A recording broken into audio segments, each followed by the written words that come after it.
Dear Lord, we continue in prayer to ask you to bless your people, lift up your name, and may your truth be declared in power, in majesty, in splendor that befits you, the source of such truth.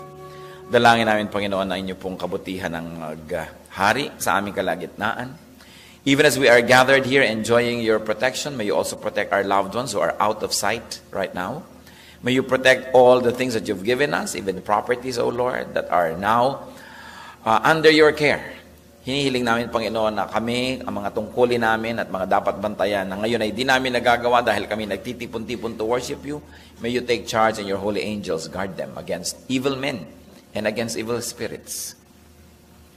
We also ask, Lord, that you protect us from the presence of malicious spirits and malicious people who may want to take advantage of our trust as we pray and as we concentrate on you. Lord, purify even our surroundings. We reject, rebuke, and drive away any presence of evil in the name of Jesus. And we completely put ourselves, our well-being, under your care and your trust, Lord. You are our guardian, our keeper, our pastor. You are our shepherd. May your will be done in our lives. And Lord, may the words that you will plant into our hearts take roots, bear fruits of righteousness. So Lord, humihingi po kami ng karunungan, maunawaan ang hiwaga ng iyong salita. Give comfort to our bodies, especially those who may have some discomfort or illnesses. In the name of Jesus, we seek comfort. We like, Lord, to concentrate on your word and not to be hindered by any feeling, physical or emotional. We pray, Lord, that you will do your will, and we trust you as we ask in Jesus' mighty name. Fast and feast. Ito pong si David, alam na natin na nagkaroon siya ng kasalanan laban kay Bathsheba, isang married woman na na-attract siya, pinakuhan niya, at gumawa siya ng paraan upang linlangin ang asawa nito, at nang hindi niya magawa, ay tumahi siya ng isang plot para yung asawa na si Uriah ay mapatay, at pagkatapos makuha niya si Bathsheba at maging kanyang asawa. The Lord sent Nathan, the prophet, to rebuke David because the Lord was displeased with David's sin. Then David acknowledged his sin. Nevertheless, he would harvest the fruit of such sin. The Lord forgave him. He will not go to hell. He will not be killed for it, but he's going to suffer the consequence. 2 Samuel chapter 12, verses 13 to 19. Then David said to Nathan, I have sinned against the Lord. Ito po ang realization niya nung siya ay kinonfront ni Nathan tungkol sa kanyang kasalanan.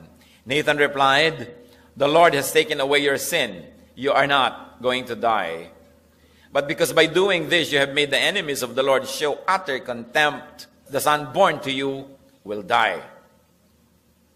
After Nathan had gone home, the Lord struck the child that Uriah's wife had borne to David, and he became ill. David pleaded with God for the child. He fasted and went into his house and spent the nights lying on the ground.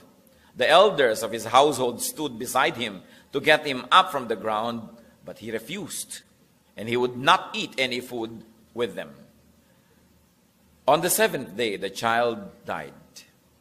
David's servants were afraid to tell him that the child was dead, for they thought, well, the child was still living. We spoke to David, but he would not listen to us. How can we tell him the child is dead? He may do something desperate. David noticed that his servants were whispering among themselves, and he realized the child was dead. Is the child dead? He asked. Yes, they replied. He is dead. Isa pong malungkot na kabanata sa buhay ni David na pinagpala sana ng Diyos ng napakaraming mga bagay. Mula sa pagiging isang pastol, ginawa siyang hari ng kanyang bayan. Binigyan ng maraming tagumpay sa kanyang mga digma. Binigyan pa ng maraming pabor at pati yung kanyang hilig na napakarami niyang mga kasamang mga nagbibigay sa kanya ng comfort, ibinigay pa rin, nandun. David publicly acknowledged his sin. And then Nathan declared that David would not die, that David's son by Bathsheba would die. Hindi po natin topic ngayon yung correctness ng Diyos kung bakit itong batang ito'y kinuha. Dapat laging correct ang Diyos at yan ay hindi natin topic ngayon, but we have no doubt. Then the baby got ill and the baby died. Let's take a look at how David prayed before this baby died. Let's take a look at David's fast. Siya po'y nangilin at talagang hindi siya kumain ng matagal. What to do before God answers prayer could be the informal lesson we can learn from this episode. David pleaded with the God for the child. David fasted and David lied down on the ground. So siya po ay hindi maalo ng mga gustong magbigay sa kanya ng konting ginhawa, nagmamakaawa, namintuho, nanikluptuhod sa Diyos, at siya po ay nangiling, hindi kumain, at siya ay nakapatira pa doon sa sahig. At yun ang ginagawa niya araw-araw. Walang makakumbinsi sa kanyang bumangon, walang makakumbinsi sa kanyang kumain. Sa ikapitong araw, the boy died. David's servants were afraid to break the news. Sino nga ba naman ang gusto magsabi sa hari na namatay na yung mataimtim niyang ipinagdarasal na anak?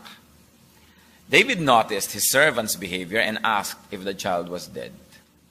Siguro nahalata niya, iba yata ang kilos ng mga katulong ko ngayon, bulong-bulungan dito, masyadong mga malulungkot. At nagtanong siya, patay na ba ang bata? And the servants answered, yes, patay na po ang bata. 2 Samuel 12:20-25, sa pagpapatuloy. Then David got up from the ground. After he had washed, put on lotions, and changed his clothes, he went into the house of the Lord and worshipped. Then he went to his own house, and at his request they served him food, and he ate. His servants asked him, why are you acting this way? While the child was alive, you fasted and wept. But now that the child is dead, you get up and eat. He answered, while the child was still alive, I fasted and wept. I thought, who knows, the Lord may be gracious to me and let the child live. But now that he is dead, why should I fast? Can I bring him back again? I will go to him, but he will not return to me. Then David confronted his wife Bathsheba, and he went to her and lay with her. She gave birth to a son, and they named him Solomon. The Lord loved him, and because the Lord loved him, he sent word through Nathan, the prophet, to name him Jedidiah. So we looked at David's fast. Now take a look at David's feast. And maybe we can learn what to do after God answers prayer. So as soon as he learned that the child was dead, David got up. Yan ang una niyang ginawa. Patay na ba ang bata? Opo, patay na po. Ine-expect siguro nila, maggugulong-gulong, maglulupasay, mananangis. Pero tumayo si David. He washed. He cleaned himself. Naligo, nag-ahit, nag-ayos ang kanyang katawan, and put on lotions. No?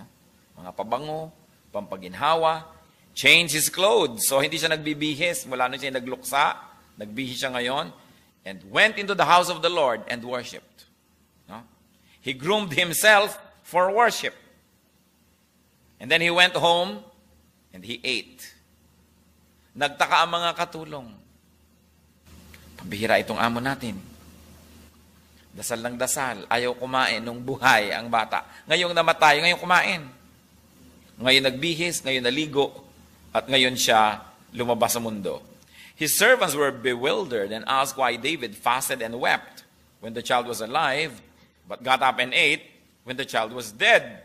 David replied, before God answers, do everything you can to plead with God and to express your plea before God. After God answers, accept His answer.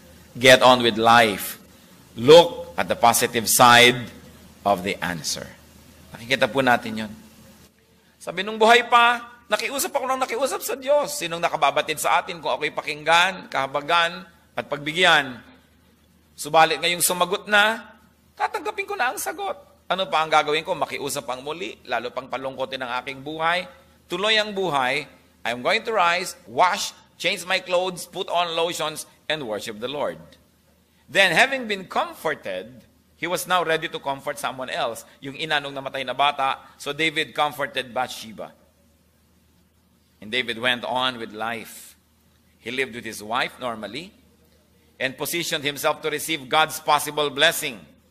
He lay with his wife Bathsheba and received God's appointed son, Solomon, the beloved Solomon.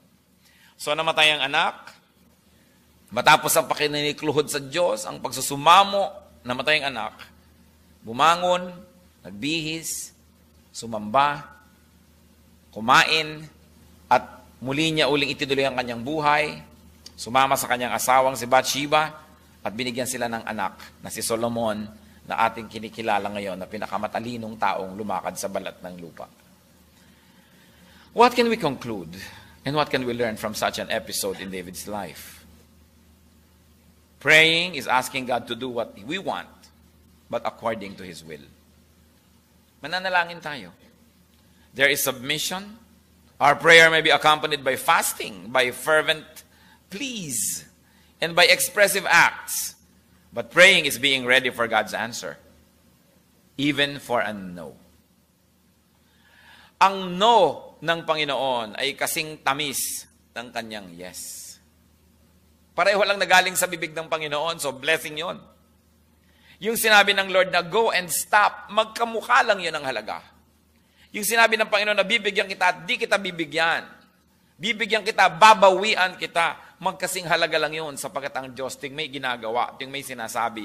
Sang-ayon man yun o hindi sa ating kagustuhan, yon ay blessing. Because God cannot help but be God. Therefore, God cannot help but bless. Because our God is a blessing God. So sa pakikitungo niya sa atin, lagi niya tayong binebless. Kahit palo ng Panginoon, blessing. Sapagkat kung hindi ka papaluin, baka hindi ka na magising sa katotohanan, magkakalubog-lubog ka sa pusaling iyong pinagtatampisawan. So may palo para ka magising. Blessing yun. May ibinibigay siya, blessing. May ayaw siyang ibigay, blessing. Sapagkat may mga bagay na pag tinanggap natin, nagiging lason sa ating buhay. So as soon as God gives His answer, what do we learn? Accept it. Dadasal-dasal ka, sinagot ka. Nung sinagot ka ngayon, dadabog-dabog ka, tatampo-tampo. Pagka ang sagot ay no. Kay no at kay yes, thank you Lord, because you're the one who answered. And you cannot be wrong. I may be so emotionally involved with what I want. I may be too engrossed with it. Maaring nabubulag ako ng aking emosyon o kagustuhan, pero ang Diyos hindi nabubulag, kaya tama siya. And as soon as God gives His answer, get on with life. Ituloy ang buhay. Panalangin mo sa Panginoon, one take ka lang sa board, o hindi naging one take, ituloy ang buhay, mag-review uli. Hanggang may mundo at may tinta, kumuha ka ng test. Hanggang may nagbibigay ng examen, take it. Get on with life. Hindi yung tatampo-tampo ka, hindi natupad. Humihingi ka ng ganong negosyo, hindi nangyari. Get on with life. Find another thing to do. Meron kang gustong iligtas na bagay, isang maaring proyekto, hindi natupad, nag-iba yun. Kadadasal mo naman, get on with life. Hindi pwede na wala ka ng gagawin, kundi lingunin yung mga sayang, yung mga humutok, at yung mga hindi nangyari. And then position yourself for God's will and for God's blessing. Ang problema nitong si David, namatayan ng anak. So anong ginawa niya? Matapos na ang anak na ito ay namatay at nakuha ng Diyos, di muli siyang sumiping sa kanyang asawa, muli niyang itinuloy ang buhay, at ayun, nagkaroon ng anak. Kung mukmuk ka ng mukmuk, paano nagkakaroon ng kapalit? So nawalan ka na isang hanap buhay, get on with life. Find something to do that will give you another livelihood. Hindi yung magluluksa ka na magluluksa. Nawalan ka na nga, dodoblehin mo pa ang nawala dahil ayaw mong tigilan ng kaaalala yung nawala. Minsan lang nawala, kalimutan mo na magtrabaho kang mabuti para magkaroon ng kapalit. Pero kung ang buong buhay gagawin mo lang panghihinayang, pag-iisip, sobra-sobrang dumadami ang nawawala sa'yo. Dapat isa lang, dumami tuloy. Get on with life. Ang buhay po natin, dapat nakaposisyon tayo to receive God's blessing. Like gusto nyo magkaroon ng hanap buhay, kailangan masipag kayo, kailangan maganda ang attitude. Nakapwesto kayo na pag nagpamigay ng hanap buhay, mapupunta sa inyo. Gusto nyo magkaroon ng kaibigan, dapat nakabuka ang inyong bibig, nakangiti, at ang inyong mukha ay mapagkaibigan. Nakapwesto kayo to have friends. Ano ba ang pwesto nyo kanilalagyan ngayon? Yung dadaanan ng mga kidlat, mga dilubyo, mga apoy, asupre. Siyempre, may daan ang lahat ng bagay. May dinadaanan talaga yung mga apoy at asupre. Ba't ka doon tatayo? Di napasok ka. May dinadaanan talaga yung pagpapala. Kaya yun daw puno sabi, like a tree planted by streams of water, its leaves does not wither. It has fruit in season. Why? Kasi doon siya nakatanim sa tabi ng ilog. Hindi siya nakakaramdam ng tuyot. Ngayon, puno ka, doon ka pupwesto sa mabato, sa gitna ng mga tuyot-tuyot na parang, di lagi ka na lang araw-araw, ang problema mo, tubig. Doon ka ba naman nakalagay sa tabi ng ilog, di hindi mo yun pinoproblema. So kung may mga pinoproblema po tayo mga kapatid sa buhay, paulit-ulit na problema, it's a matter of positioning. Saan kayo nakaposisyon? Halimbawa, lagi na lang kayo walang pera. Marami naman pera ang Diyos. Naniniwala kayo? Bakit yung iba wala? Saan ka nakapwesto? Baka nakapwesto ka sa gasta ka lang ng gasta, expend ka ng spend, walang nagiging kapalit. Mali ang pwesto mo, lumipat-lipat ka. You're spending more than you're earning. You're living beyond your means. Lagi ka siyempre walang pera. O kaya, hindi ka naman nagtatrabaho, hindi ka nagsisikap. Hindi ka marunong magsikhay o mag-ipon o magtabi. Siyempre, lagi kang walang pera. Pero ang Diyos, meron. Ang tanong, bakit ka tuyot? Saan ka nakalagay? Lagi na lang halimbawa kayong malungkot. Bakit? Gusto ba ng Diyos na palungkotin kayo? Sabi niya siguro, pagdadalang tauhin ko nga yung nanay nito at paglaki, pag ipinanganak ka to, tatambakan ko na takot-takot at lungkot ang buhay nito. Ganun kaya ang plano ng Diyos sa atin? I don't think so. Bakit ngayon malungkot? Pwesto lang yan. Saan ka nakapwesto? Kung mahilig kang magtaksil sa mga tao, lagi kang nakakagalit, malulungkot ka talaga. Kung lahat ng nagtitiwala sa'yo, dinadaya mo, wina 1, 2, 3 mo, nabibisto ka, lumalayo sila sa'yo, malulungkot ka talaga. Kung lagi ang tao layo ng layo sa'yo, tingnan mo na yung sarili mo. Baka mayroong problema ang ugali ko. Paano ko ba ipinupwesto ang sarili ko? Dapat, lagi na lang ako nagiging malungkot. O kaya talagang mahilig ka at naghahanap ng lungkot. Ang pinapatugtog mo, mga punebre, mga nakakaiyak, manonood ka ng mga api-api, mga kawawa sa buhay, malulungkot ka talaga. Pwesto-pwesto lang yan. Kaya ang tanong, saan kayo nakapwesto? Ang Lord sends His rain both on the just and the unjust. Lets His sun shine on both the wicked and the good. Pati nga yung mga wicked, nabe-bless eh. Yung pa ba kayang anak niya hindi mabless? Kung tatama lang tayo ng lugar. May mga babae, lagi na lang po ako nababastos. Ang babastos po ng lalaki sa barangay namin. Kung makalakad ka kasi para kang karitela. Halos bumulwak na ang kaluluwa mo dyan sa neckline mo, tapos magtataka ka pa. Nababastos ka. Siguro, bastusin ka. Titignan mo ang iyong sarili. Bakit lagi na lang siyang nadudukutan? May taong ganon, pag may nadukutan siya yon. Pag may nawala ng cellphone siya yon. Nakakatiya kayo, burara. Dahil ba't may nawala ng cellphone, sino? Alam ko na. Huwag sabihin, si ganon, ano? Alam ko na. Nilapag ko lang naman ho dun eh. Lapag ka kasi ng lapag. Hindi ka na nadala. So, nakapwesto ka eh. Nakapwesto kang manakawa, nakapwesto kang mabastos. Bakit tinamaan ang bala? Nang pumagitan ka sa dalawa, nagbabarilan. Tatamaan ka talaga. It's a matter of positioning. Bihirang-bihira yung hindi naman gusto mo nangyari lang, talagang akala mo mukhang aksidente. Kasi, meron tayong free will. Meron tao, lagi na lang pag nagtanggalan sa trabaho, siya yung tanggal. Anak, ikapitong trabaho mo na yan sa loob ng 2 buwan, natanggal ka na naman. Talaga hong, you and me against the world, mother. Masama ang mundo. Yung kaya yun, lagi kang huli, palasagot ka, tamad mo. Pag may nangyayari sa ating paulit-ulit, magtanong-tanong ka na, saan ba ako nakapwesto? Bakit ito nangyayari sa buhay ko? Kasi kahit naman umuulan, kung nando ka sa loob ng may bubong, hindi ka mababasa eh. Nasa pwesto-pwesto yan. So, do not wallow in sadness. Huwag niyong papalungkotin ang buhay niyo. Do not wallow in regrets, in frustration, and in bitterness. Marami dyan, ba't ang lungkot-lungkot mo? Hindi ko malang kasi naalagaan yung nanay ko, namatay. Ang haba-haba ng panahon ng pagkakasakit, di mo inalagaan. Ngayon nakaburol, ngal ka dyan. Positioning. Diba? Hindi ka pa uuwi kung hindi patay. Bakit ba sa mga loob mo, hindi humakain-kain ng mga bigay kong mga juice, mga apple, at kung ano masasarap na prutas? Paano nung wala pang sakit sa lalamunan, hindi mo binibigyan? Ngayong inoperahan at nawala ng gana at saka kadala ng pagkain. Positioning, timing, mali. Love people when they are still around. If they are gone, get on with life. Hindi mo na pwedeng mahalin ng isang patay. Habang buhay, mahalin mo para pag namatay, di ka magsisi. Kaya ka naman nagsisisi kasi may sukat ka ipagsisi. Nagpabaya ka nung may oras kang mag-alaga. Hindi mo ginawa. Alam niyo, maraming tao, sobrang mabigat ang dala sa buhay kasi may guilt, kasi may regret. Kasi hindi nag-iisip ng timing eh. May timing when to love and when not to love, when to give and when not to give. At napakahalaga yan. Ipinapanalangin natin ang isang tao, ginawa na natin ang lahat. O bakit ganyan? Magpahinga naman po kayo. Kasi nasa lamay, 3 araw na yung lamay, para na rin kalansay yung namatayan. paano naman ako maglalamay? Di ba, mahinga na nga yung namatay, kung magpahinga rin kayo. Hindi naman ibig sabihin, nakabantay kayo dyan buong lamay.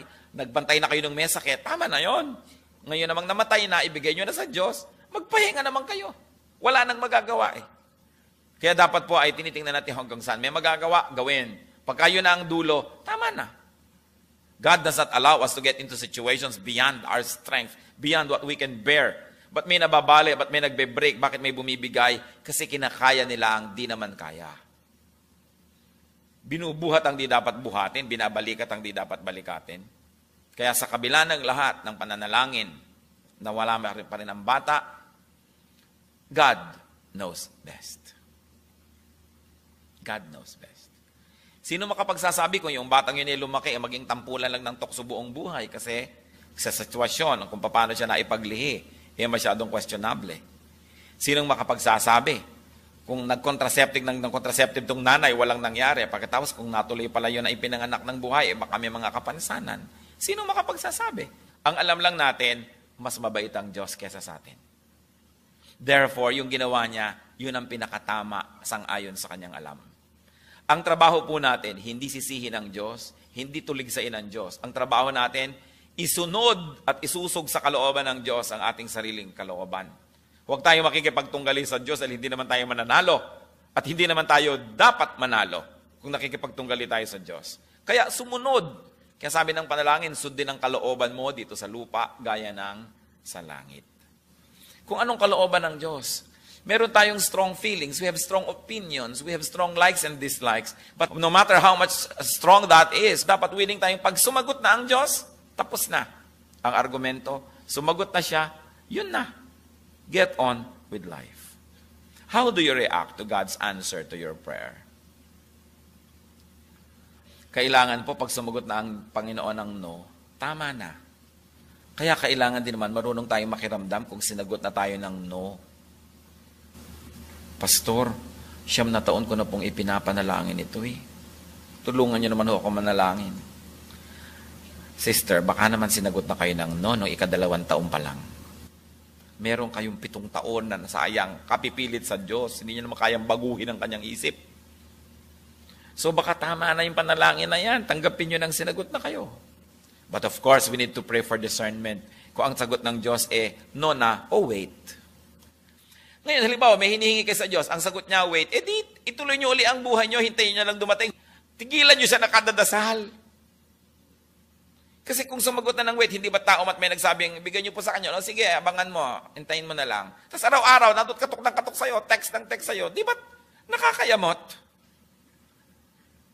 So, makinamdam tayo, pag nanalangin na tayo, hindi ibinigay agad, dalawa lang ang choice nyo, wait, and in that case, get on with life and just wait, or no, lalo namang dapat ibahin nyo na ang ginagawa nyo sa buhay.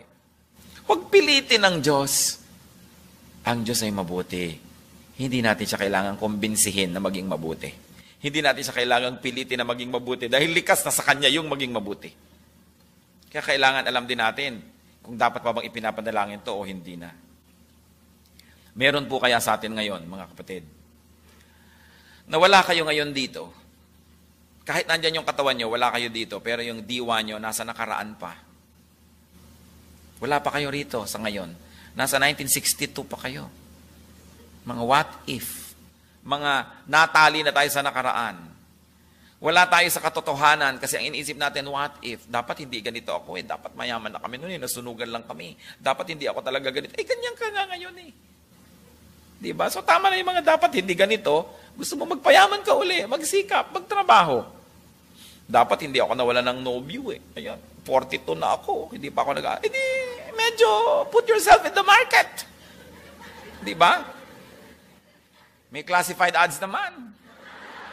May mga singles club at kung ano-ano pa. Gumawa ka ng paraan. At kung talagang wala pa rin, hindi wala. Yun na talaga yun. Hindi yung habang buhay. 30 anyos ka na, nag-iisip ko, ano kaya nangyari kung sinagot ko noon si Carding? Wala na si Carding. May asawa na at 7 anak. Nakakatatlong hiwalay na. At huwag mo nang isipin siya. Tapos na. Do not live with regrets and sadness. Bawat araw mahalaga. Kung meron tayong araw ngayon na nagkamali tayo, Tapos bukas, yun ang iisipin natin. Sa makalawa, yun ang iisipin natin. Lugi tayo ng mga bukas na yun at makalawa, nasayang din sila dahil sa isang araw na nasayang na. Kung meron na kayong isang nasayang, isara nyo na yung chapter na yun, tama na. Huwag na kayong magsayang na mga darating pa. Kaiisip nun. Dumadami yung nasasayang eh. The ministry of the Lord, the ministry that He has given to prophets, to some of them, and at times also, is a ministry of comfort. Isaiah 61, verses 1 and 3. The Lord has anointed me to bestow on them a crown of beauty instead of ashes, the oil of gladness instead of mourning, and a garment of praise instead of a spirit of despair. Ang buhay is a gift to be enjoyed, not a problem to be solved. Sabi nga isang sticker na nakita ko sa isang pinto. Hindi yan isang problema ang dapat lutasin. Isa yan na bigay, regalo ng Diyos na dapat enjoyin. Don't cry over spilled milk. Na-spill na yon, tama na. Don't spill your tears. Dumadami ang lugi. So what do we do, brothers and sisters? Whatever your request is, kung anong pinapanalangin nyo, pray hard before God answers. Then relax after God answers. At ituloy ang buhay. Kung meron man tayong mga ipinananalangin ding mga mahal natin sa buhay, Lord, huwag po siyang kunin, huwag po siyang kunin. Eh, kinuha na, tapos na ang panalangin. Isuko na sa Diyos. Refresh yourself. Put on new clothes. Anoint yourself with balm or ointments. In other words, magikauling pleasant. Ready to live again. Huwag tayong maging slave ng mga lumipas ng pag-ibig. Mga lumipas sa pagkakataon. Mga natapos ng mga chapter. Mga pangakong di natupad. Meron laging future. We don't know what the future holds, but we know who holds the future. His name is Jesus. His name is Jesus. Therefore, the future can be beautiful. But like the past, the future can also be uglified. Pwedeng papangitin. Kung pangit ang ating pananaw, pangit ang ating gagawin, papangit uli. Pero pwedeng pagandahin. Maganda ang balak ng Diyos para sa atin. Balak niya tayong bigyan ng kasiyahan, kahulugan sa buhay. Pero dapat tayo nakasurrender sa kanyang will. Nagkaproblema si David kasi nilabag niya ang utos ng Diyos eh. At pagkatapos, nung maisip niya yon, nanalangin siya ng nanalangin, hindi ibinigay ang gusto niya, tinanggap niya ang sagot ng Diyos. Meron po ba kayo na di matanggap-tanggap na sagot ng Diyos? Merong mang bahagi ng ating buhay na nakikipagtunggali tayo sa Diyos ngayon, hindi dapat ganito to. Nandiyan na eh. Ang dapat, tumayo, magbihis, maghilamos, maligo, pabanguhin ang buhay para lapitan ang grasya. Anoint yourself with lotions, eat, worship the Lord, and do the right thing. Hindi pa huli.